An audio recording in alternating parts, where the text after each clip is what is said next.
त्याबद्दलची पूर्ण माहिती मला काही नाहीये। माझा त्या गोष्टीशी डायरेक्ट अजित पवार म्हणून दुरान्वयी देखील संबंध नाही। मला 35 वर्ष महाराष्ट्रातली जनता ओळखते। त्या संदर्भामध्ये मी उलट या निमित्तानं संपूर्ण माहिती घ्यायचं ठरवलेलं आहे। कारण मागे एकदा 3-4 महिन्यापूर्वीची गोष्ट असेल की अशा पद्धतीचं काहीतरी चाललंय असं कानावर आलं। त्यावेळेस मी सांगितलं की असलं काही चुकीचं केलेलं मला चालणार नाही।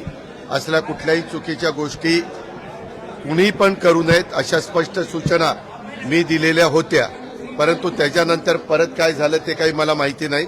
परंतु आता चॅनलमध्ये वेगवेगळ्या त्या जमिनीच्या बद्दल बरंच काही सांगितलं जातं।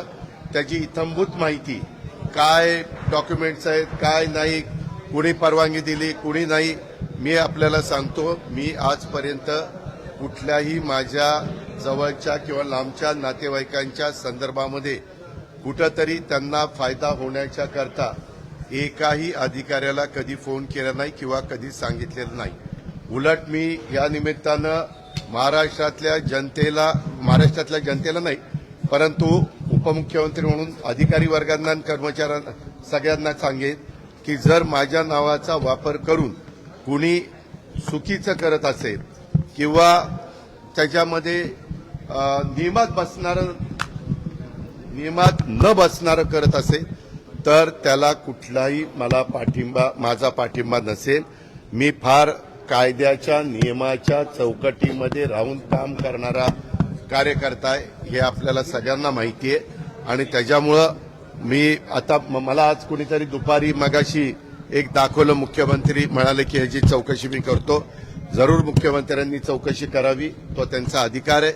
जर उद्या कुठल्याही बाबतीमध्ये कुणी काही तक्रार केली तर चौकशी करून त्याची शहानिशा करणं, त्याच्यातली सत्यता पडताळून बघणं आणि त्याच्यामध्ये काय नक्की घडलंय ते त्या ठिकाणी पाहणं हे सरकारचं कामच आहे।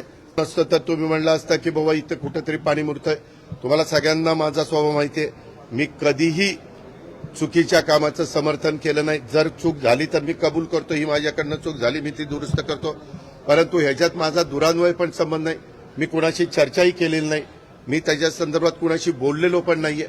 मला आणि अलीकडच्या काळामध्ये ज्यावेळेस आमच्या घरातली मुलं सज्ञान होतात, मोठी होतात, ते त्यांचे व्यवसाय करतात। परंतु ह्याच्यात मी पुन्हा सांगतो, माझा दुरान्वयी देखील कुठल्या अधिकाऱ्याला फोन नाही, कुणाला सांगणं नाही, कुणाला तिथं वेगळं